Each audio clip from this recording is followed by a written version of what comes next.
Recently, I had this morning moment where I felt stuck and stagnant, like things were not moving forward. I wasn't picking up momentum. I wasn't receiving opportunities lighting me up. And I knew I had to shift something internally, as one does when you've been on that journey of self-discovery for over 7 years, guiding myself and my clients and so many creative entrepreneurs through the ups and downs of being on your own path, walking your purpose, walking your journey. And recently when it hit me again, I had this moment of realizing, wow, here we go again. A moment to pivot, to realign, to recenter.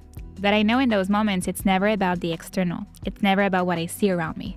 It's always about what's happening within me. So in this video today, I want to walk you through the 3 things I did to get back into momentum, get back in my flow, and reconnect with my vision. Because in those moments where everything feels stuck and stagnant, often we've lost sight of our vision.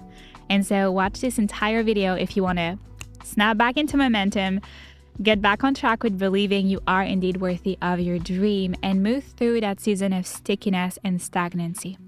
Now, I'm recording this in winter, and this is a very different winter than the one I grew up used to in Canada. I grew up in the snow and in the depth of the darkness and the short early nights. And now that I live on a Greek island, winters look very different. They kind of look like eternal fall, which warms my heart because it's my favorite season. It's my birthday season, and fall has something so profound and meaningful to me.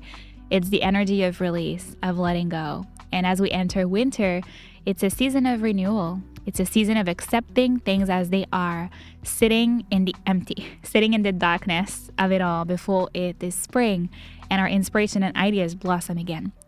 At Home Rituals, and the reason we named our company this way is because this season and the cycles and the way nature has its own waves is so closely related to how we as creatives journey through life.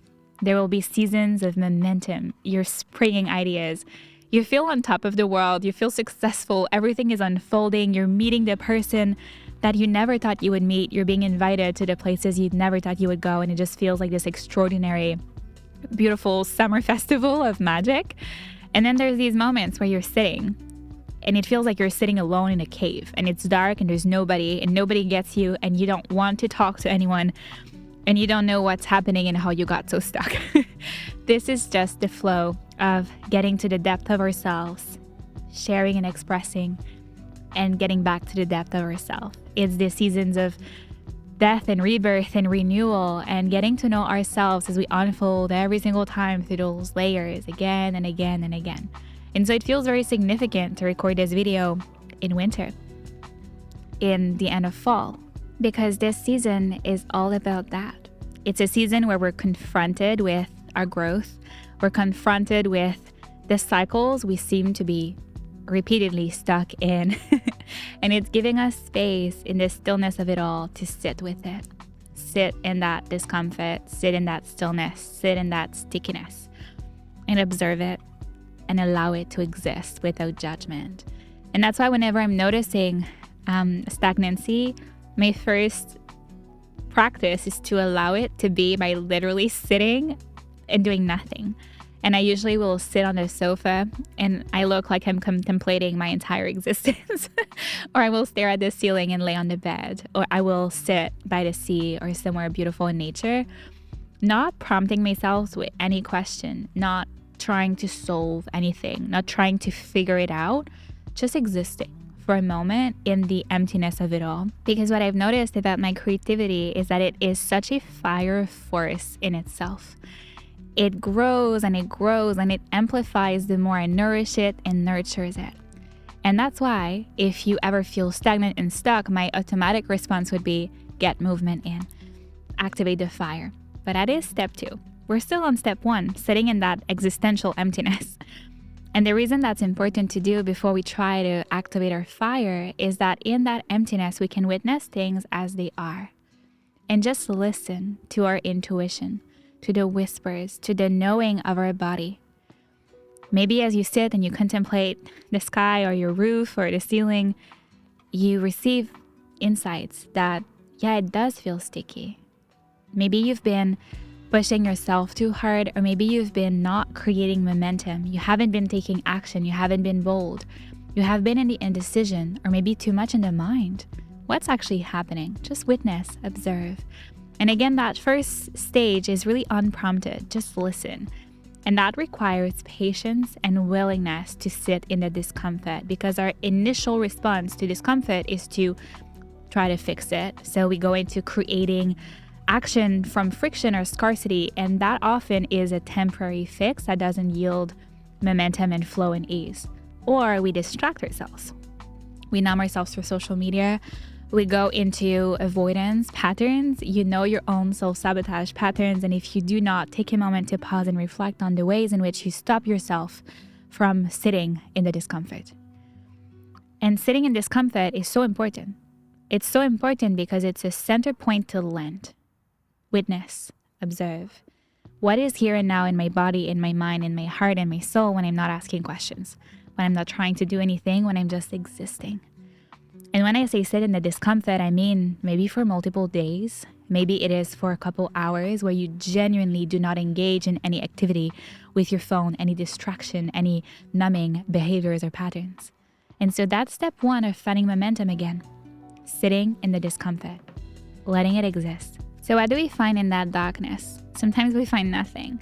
And I want you to embrace this journey with patience, because sometimes sitting in that existence truly doesn't give you answers. That's not the point of this moment. The point of this moment is to exist, to reconnect with your worthiness as someone that can just be, to detach yourself from the way you usually drive your life with meaning and find meaning in the in-between. Land, rest, allow your body to guide you to do what it needs to receive right now.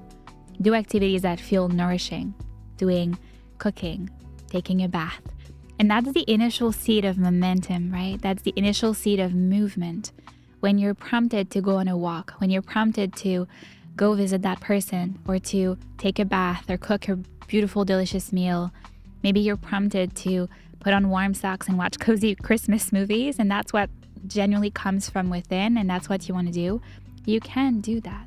Because when you lean into those initial nudges of action, of momentum, of fire, you're reconnecting with your fire. You're reconnecting with action. And so instead of feeling guilt and pressure that you're not doing enough and you should be working hard and you should be working on your business, figuring it out, making a plan, making a strategy, whatever you usually tell yourself when you're not giving yourself permission to rest. In those moments, lean into those as very meaningful spaces in which you could receive the greatest idea of a generation, in which you could find yourself, discover yourself, get that clarity. Creative work and following our own path isn't as linear as a white paper and a few ideas or a computer. It's a flowy space, and the greatest ideas might arise in the most unexpected moments. And so reconnecting with the fire is often where I guide my clients to also notice what needs to be decluttered in their space, in their house. Spaces that feel like there's a lot of energy density, taking a shower, clearing yourself with a forest bath, allowing yourself to clear your own energies and clear your spaces. That is also activity in motion. Allowing yourself to begin doing activities, walks, sports, things that are reactivating that fire. That's a way to move away from that emptiness and start creating that friction that is needed for the fire to ignite. And so that's the second step, starting intuition-led and then intentionally seeking discomfort through action that are creating fire and motion. Dancing, singing, expressing, things that are grounded and that are detached from the initial existential crisis you were feeling, but that are reigniting that fire. And that already brings up so many insights and ideas. And if you've ever felt stuck before and went to the gym, you'll know how quick that shift can happen. So sit in the existential crisis, in the stillness of it all, create fire led by intuition. And then what happens next is the unfolding, is the permission to move into that new momentum. And that begins by seeking the question that is at the essence of your current quest. Because why are you stuck right now? Why are you stagnant? What are you truly asking yourself? Is the question truly what am I meant to do? Or maybe it is what brings me most joy? What feels off right now? And that is the process of identifying the essence question behind all of it, behind all of the doubts, all of the indecision. There is a choice you need to make that you haven't made, that is sitting within you and that needs to be made for you to break through. And so here, it requires a bit of inner detective work, and you can do this with mental journaling. So genuinely sitting with a warm cup of coffee and asking yourself one question at a time, and then listening for the intuition. What is happening right now? Listening. What do I truly want? Listening. What is it that I'm truly trying to understand? Listening. And try to continue going deeper and deeper and deeper until you land onto that core question that is holding this current stagnancy. That is the breakthrough question. Once you land on that question, identify it, write it down, and then let that be your main reflection for the following days. To listen for intuitive nudges, inspired action, to maybe send out an email, make a decision, tell someone something that needs to be told, show up on social media, create something, create art. Listening for the nudges leading you in action that is directed towards your purpose. So our first actions were more towards the body, right? Activities, bath, cooking. Now those actions are purpose-led. Actions that lead you to create some friction in that space, in that path, bring in contrast, get you back into the kindle of a momentum. And the more you do that and follow in the intuitive nudges from that led question, that opens and expands you. Because the question should be not, what if I fail? That doesn't expand, that contracts. The question should be, what does my most successful day look like? What is the way I want to express myself? A question that expands you at the core of it all.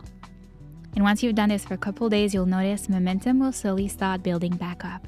But it won't be built out of stagnancy. It will be built out of intentional action that you chose to take after listening to yourself, honoring your rest, and taking time to tune in to what's true, what's here and now, so that you can unfold into your next chapter as a creative. Thank you so much for tuning in today. I'd love to hear what is your current existential pivotal moment as a creative in the comments below. And if you want private guidance, private support, feel free to reach out. I'd love to guide you through your next beautiful unfolding.